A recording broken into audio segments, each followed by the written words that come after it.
सारी योजनाएं किस प्रकार से, उसकी एक पुस्तिका है, उसका अनावरण राष्ट्रीय अध्यक्ष जी विजय गोयल जी, श्याम जी दुधराज जी, रमेश बिदूड़ी जी, नारायण लाल पंचारिया जी, जटिया जी कर रहे हैं।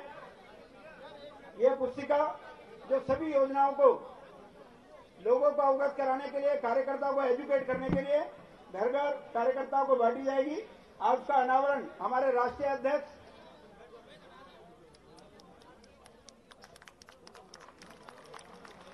जोरदार ताली बजाएंगे, सभी जोरदार ताली बजा के राष्ट्रीय अध्यक्ष जी का स्वागत करेंगे।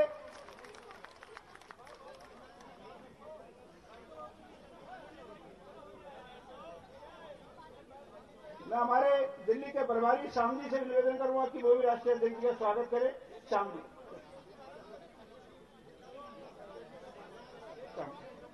अब मैं निवेदन करूंगा, आज का जो कार्यक्रम है उसकी कल्पना, उसकी प्रस्तावना रखने के लिए हमारे दिल्ली के नेता विजय गोयल जी आए, जो दिल्ली के और देश की सभी गरीबों की जनता के लिए दिल्ली की सड़कों पर हमेशा खड़े रहते हैं। विजय गोयल जी। कोई बातचीत नहीं करेगा, एकदम पिन ड्रॉप साइलेंस होनी चाहिए जी। एक बार जोरदार तालियां हो जाएं अमित शाह जी के स्वागत के लिए, और जोरदार, कम से कम 1 मिनट तक बजती रहनी चाहिए।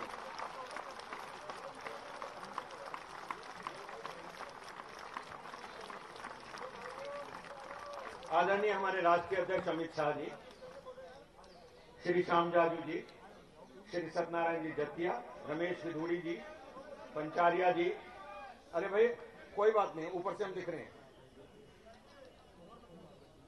उदित राज जी, उपस्थित सभी बड़ी संख्या में आए हुए विभिन्न क्षेत्रों से कार्यकर्ता बंधु, आरडब्ल्यूए, ट्रेडर एसोसिएशन, हमने कोशिश की थी कि इस योजना को हम दिल्ली के कोने कोने तक ले जाएं ताकि लोग इसका लाभ उठा सकें। और मैं आभारी हूं श्री अमित शाह जी का, जिन्होंने अपने अत्यंत व्यस्त समय होते हुए, संसद का सत्र होते हुए आज के इस कार्यक्रम में आया। मैं आप सबकी ओर से एक बार उनका पुनः जोरदार स्वागत करता हूं। मित्रों, बहुत समय से मुझे लगता था कि एक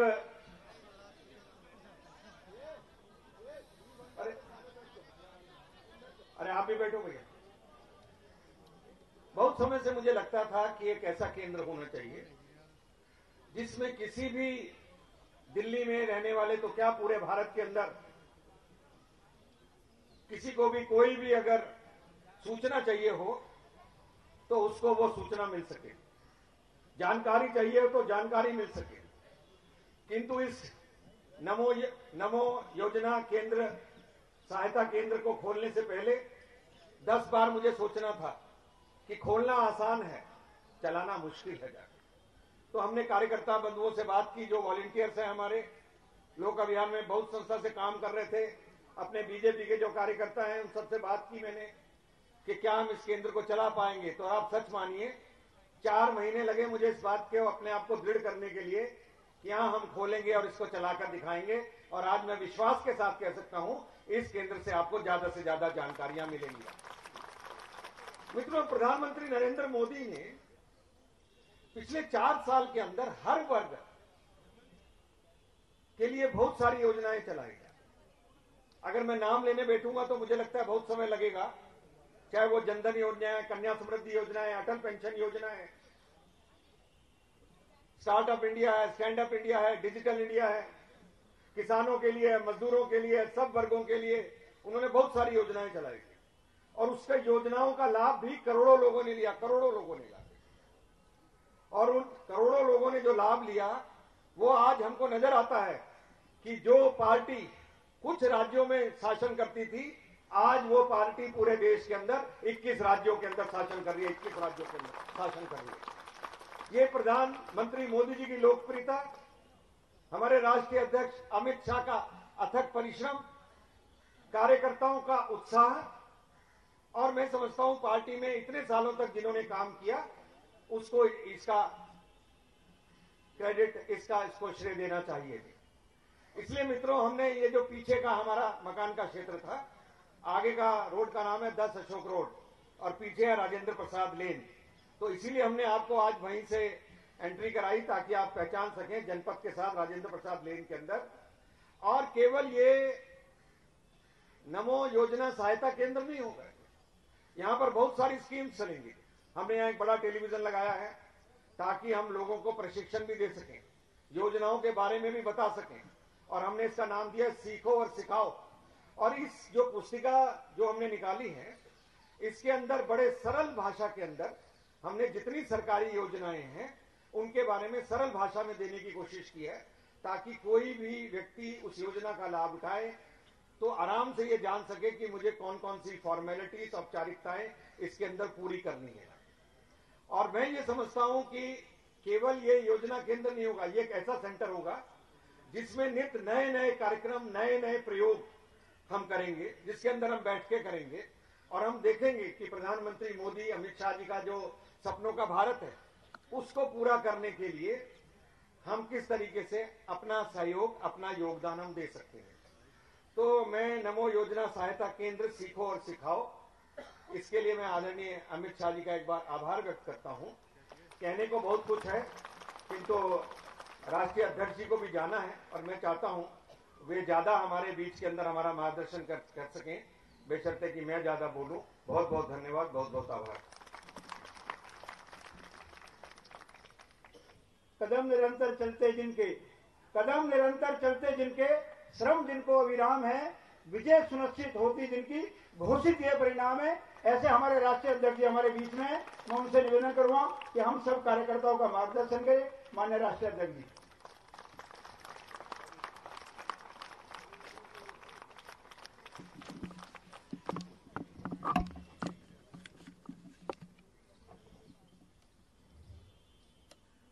मेरे साथ बोलिए, भारत माता की। मंच पर उपस्थित आज के कार्यक्रम के केंद्र बिंदु भारत सरकार के मंत्री श्रीमान विजय गोयल जी, भारतीय जनता पार्टी के राष्ट्रीय उपाध्यक्ष और दिल्ली प्रदेश भारतीय जनता पार्टी के प्रभारी भाई श्री श्याम जाजू जी, दिल्ली से ही चुने हुए सांसद श्री रमेश बिधूड़ी जी, श्री उदित राज जी, मंच पर उपस्थित राज्यसभा के सांसद महोदय श्रीमान सत्यनारायण जटिया जी, श्री नारायण लाल पंचारिया जी, और आज के कार्यक्रम में उपस्थित प्यारे कार्यकर्ता भाइयों बहनों और समाज के विभिन्न वर्गों से आए हुए सभी भाइयों और बहनों, प्रेस के मित्रों, आज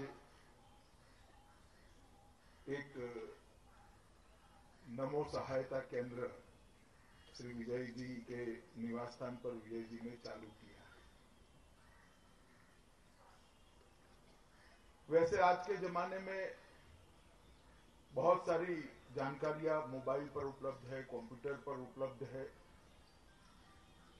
बहुत सारी प्रचार माध्यमों से जनता तक पहुंचती है, फॉर्म भी ऑनलाइन उपलब्ध होते हैं।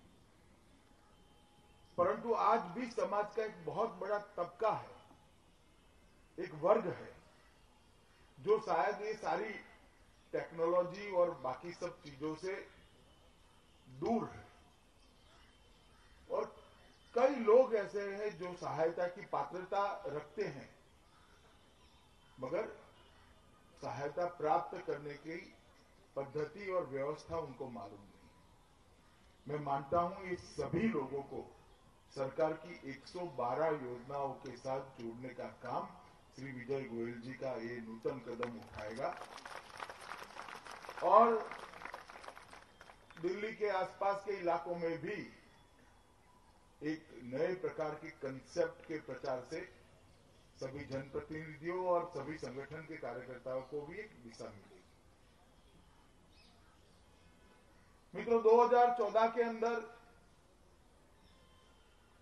जब पूरे देश ने तय किया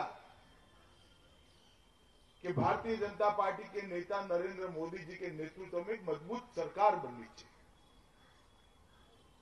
और एक ऐतिहासिक जनादेश आया ऐतिहासिक इस मायने में कहता हूं कि दो घटनाएं एक साथ हुई थी। एक 30 साल के बाद किसी एक दल को पूर्ण बहुमत की सरकार बनाने का मौका दिया। एक प्रकार से देश अस्थिरता और अनिश्चितता के दौर से बाहर आया। श्री राजीव गांधी के नेतृत्व में इंदिरा जी के मृत्यु के बाद जो सरकार बनी, इसके बाद पहली ऐसी सरकार थी जिसके पास पूर्ण बहुमत प्राप्त था। और दूसरी घटना इसी के साथ हुई कि आजादी के बाद पहली बार किसी गैर कांग्रेसी दल को सरकार बनाने का, पूर्ण बहुमत की सरकार बनाने का मौका। पहले जनता पार्टी की सरकार बनी, जन मोर्चा की सरकार बनी, अटल जी के नेतृत्व में एनडीए की सरकार बनी। परंतु ये सारी सरकारें पूर्ण बहुमत की नहीं थी। 2014 में जो सरकार बनी, ये पूर्ण बहुमत के साथ विशुद्ध रूप से भारतीय जनता पार्टी की सरकार बनी। ये बात अलग है कि भारतीय जनता पार्टी ने हमारे सभी साथी दलों को साथ में लेकर सरकार बनाई, परंतु पूर्ण बहुमत आज भारतीय जनता पार्टी को संसद में प्राप्त है। और जब ये सरकार बनी तो बहुत आशाओं के साथ, बहुत अपेक्षाओं के साथ देश की जनता ने सरकार बनाई थी कि देश की स्थिति में बदलाव आएगा। अब देश की स्थिति में बदलाव से मतलब क्या है? आजादी के 70 सालों के बाद देश का बहुत बड़ा हिस्सा था जिसके घर में लाइट नहीं पहुंची थी, बिजली नहीं पहुंची थी। देश में 11 करोड़ लोग ऐसे थे जिनके घर में शौचालय नहीं था। देश के अंदर 8 करोड़ से ज्यादा परिवार ऐसे थे जिनके घर में एलपीजी का कनेक्शन नहीं था। देश में सुरक्षा योजनाओं के दायरे में 2.5% से ज्यादा लोग नहीं थे। इस सारी स्थिति को जब बदलते हैं, तो बहुत डिटेल में कहना नहीं चाहता, तभी जाकर ऐसा माना जाएगा कि देश में परिवर्तन आएगा। और नरेंद्र मोदी सरकार ने और नरेंद्र भाई ने सरकार बनने के बाद गरीब के लिए, दलित के लिए, आदिवासी के लिए, पिछड़ों के लिए, किसानों के लिए, महिलाओं के लिए करीब करीब 112 योजनाएं शुरू की। और ये 112 योजनाएं जिन लोगों के लिए शुरू की, उन लोगों तक वो योजनाएं पहुंचाना बहुत जरूरी है, तभी जाकर वो लोग इसका फायदा ले सकते हैं। आज देश में लगभग 12-13 करोड़ परिवार ऐसे हैं जिसमें से किसी न किसी एक सदस्य को 112 योजनाओं का फायदा पहुंचाने का काम भारतीय जनता पार्टी की सरकार है।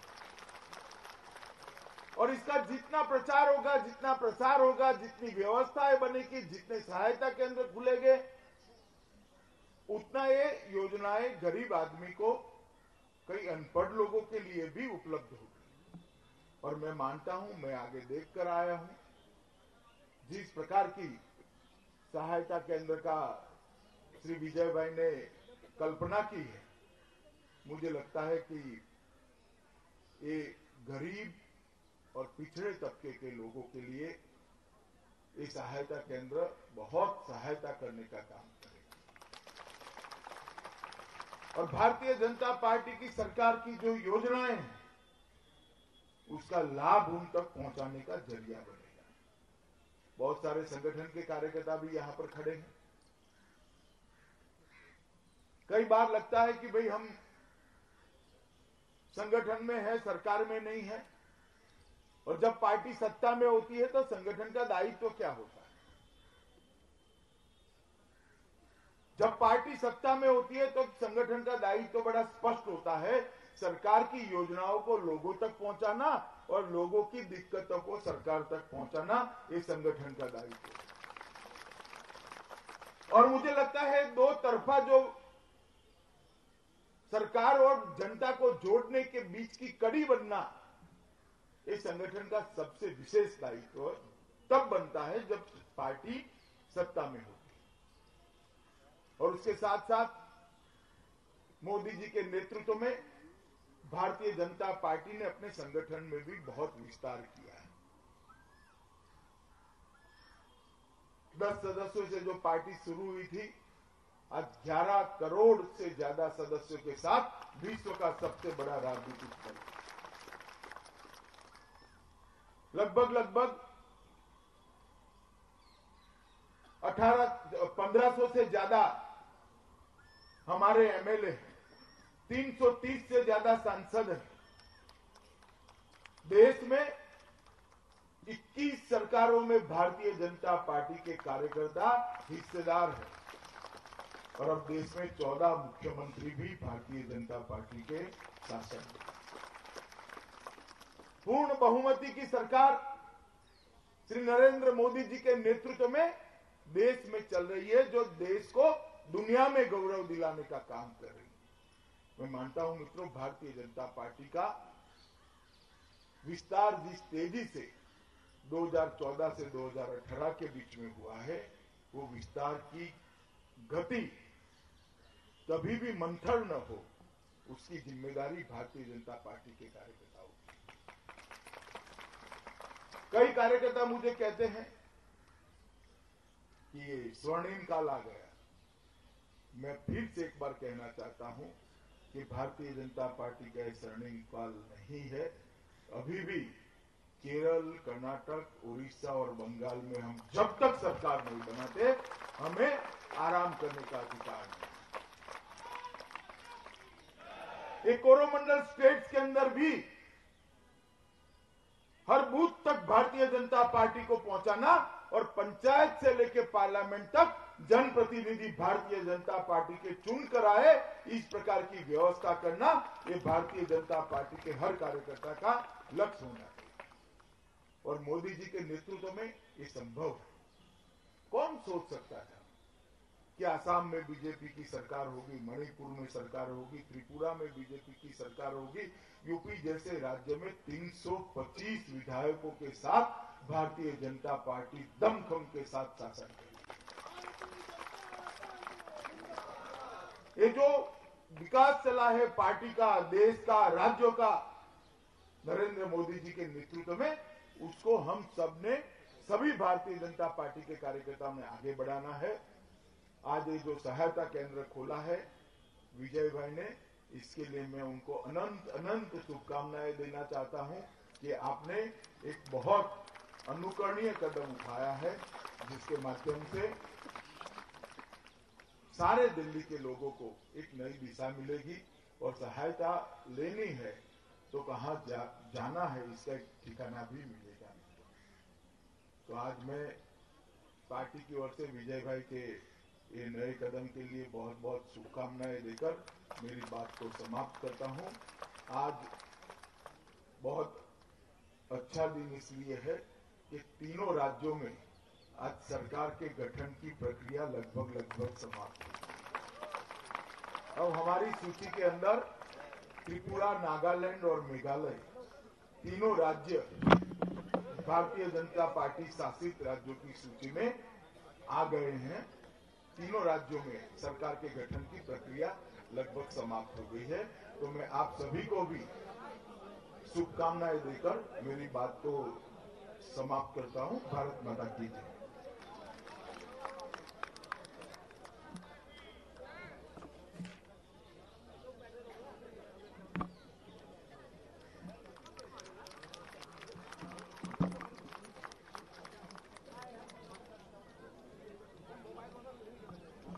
ये जो रास्ता है ना, अनुशासन ऐसा दिखाइए, दोनों तरफ ऐसे खोल दीजिए ताकि अध्यक्ष जी बीच में से जाएंगे। आधे इधर हो जाओ, आधे इधर हो जाओ, रास्ते में से, उधर से भी दोनों एकदम करिए, दोनों एकदम, हाँ, रास्ता एकदम क्लियर कर दीजिए बीच का। आप लोग यहीं बैठे रहिए। अभी सांस्कृतिक कार्यक्रम होगा, जब तक अध्यक्ष जी नहीं जाएंगे तब तक आप सभी लोग बैठे रहेंगे। और मैं आपको एक महत्वपूर्ण सूचना देना चाहता हूं। ये महिलाएं बैठ जाइए साइड में, उधर। मैं आपको महत्वपूर्ण सूचना ये देना चाहता हूं, जो लोग वॉलंटियर करना चाहते हैं अपने आप को, वो हमको अलग सा लिख कर दें कि मैं भी यहाँ 3 घंटे या 4 घंटे देना चाहता हूँ। जो लोग अपने झुग्गी झोंपड़ी में से लोगों को लाके प्रशिक्षित करना चाहते हैं, उनको हम यहाँ प्रशिक्षण देने का भी काम करेंगे। जो लोग कहते हैं कि हम अपनी झुग्गी